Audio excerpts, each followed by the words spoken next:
வணக்கம், welcome to Chitra Murali's kitchen. இன்னைக்கு நம்ம வந்து இனிப்பு அவல் பணியாரம் எப்படி பண்றதுன்னு பார்க்க போறோம். அதுக்கு என்னென்ன வேணுங்கிறத சொல்றேன் பாருங்க. ஒரு கப்பு வந்து ரா ரைஸ், அரை கப் அவல். இது ரெண்டுத்தையும் வந்து ஒரு 2 மணி நேரம் நல்லா ஊற வச்சுட்டு பாருங்க, ஊற வச்சு தண்ணி எல்லாம் வடிய வச்சு எடுத்து வச்சிருக்கேன். இதோட ஒரு 3 ஏலக்காய் தோலோடய போட்டுருங்க. இதை வந்து இப்போ வந்து மிக்சியில் நம்ம அரைச்சிக்கலாம். அரைச்சி எடுத்துன்னு வந்துடுவோம். ஃபர்ஸ்ட்டு பாருங்க, ஒரு ஓட்டு ஓட்டியாச்சு. இப்போ வந்து ஒரு கப்பு வெல்லம் சேர்த்துக்கலாம். இதில் இதுவும் அரைச்சி எடுத்துன்னு வந்துடலாம். பாருங்க, நல்லா அரைச்சாச்சு. நான் தண்ணியே விடாம அரைச்சிருக்கேன். அந்த வெள்ளத்துல இருக்கிற தண்ணியே இதுக்கு போதும். அதனால நீங்க வந்து அரிசியும் அவ்வளோ ஒரு ஓட்டு ஓட்டுனதுக்கு அப்புறமா வெல்லம் போடுறீங்க பாத்தீங்களா, அந்த தண்ணியிலே இது நல்லா அரைஞ்சிரும், அந்த வெள்ளை தண்ணியிலேயே. அதனால தண்ணியே விடாம அரைச்சிக்கோங்க.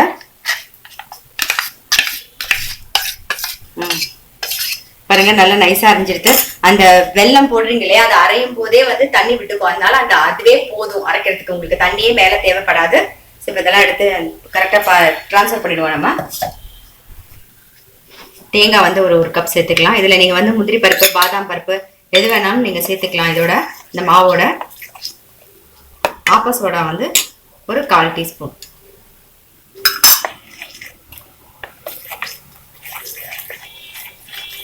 கொஞ்சம் வாசனையா இருக்கும் இல்லையா, நான் என்ன பண்றேன், இது மாவுலேயே வந்து ஒரு ஸ்பூன் நெய் வந்து மிக்ஸ் பண்ணிக்கிறேன்.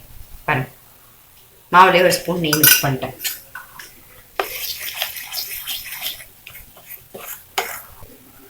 பாருங்க, நான் குழி பணியார கல்லை வந்து அடுப்புல வச்சிருக்கேன். அதுல கொஞ்சம் எண்ணெய் விட்டுருக்கேன். அப்படி இது இல்லைன்னா நீங்க வந்து எண்ணெயிலே வந்து டைரக்டா விட்டுறலாம். அது மாதிரி இந்த மாவு வந்து அரைச்ச உடனே வந்து நம்ம யூஸ் பண்ண ஆரம்பிச்சிடலாம், விட்டுறலாம் அரைச்ச உடனே. பாருங்க,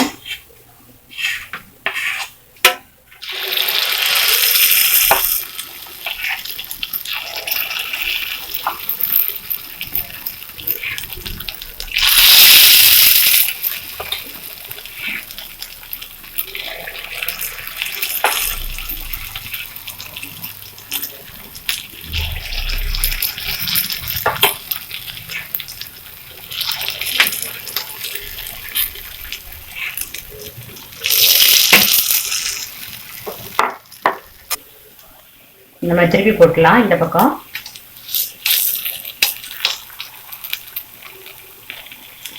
ஒவ்வொன்றா அது மாதிரி திருப்பி போட்டுருங்க.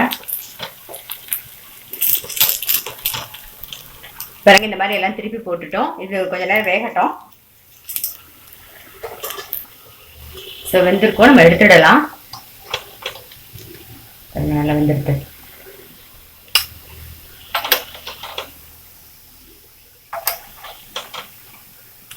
எல்லாத்தையும் எடுத்துடலாம், ஊற்றிடலாம்.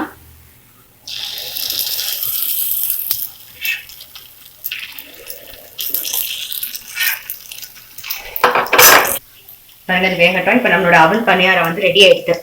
அவல் ஸ்வீட் பணியாரம் ரெடி ஆயிடுது. கண்டிப்பா இது ரொம்ப ஈஸியா இருக்கும். நீங்க ஊற வச்சுட்டு காலையில ஊற வச்சுட்டு ஒரு 2-3 மணி கூட நீங்க பண்ணிடலாம். அதனால கண்டிப்பா உங்க வீட்டுல நீங்க ட்ரை பண்ணி பாருங்க. ட்ரை பண்ணி பார்த்துட்டு உங்க லைக்ஸும் கமெண்ட்ஸும் எங்களுக்கு போஸ்ட் பண்ணுங்க. எங்க சேனல்ல மறக்காம சப்ஸ்கிரைப் பண்ணி வச்சுக்கோங்க. அது மட்டும் இல்ல, உங்க ஃப்ரெண்ட்ஸ்க்கும் ஷேர் பண்ணுங்க. நான் இன்னொரு ரெசிபியோட சந்திக்கிறேன்.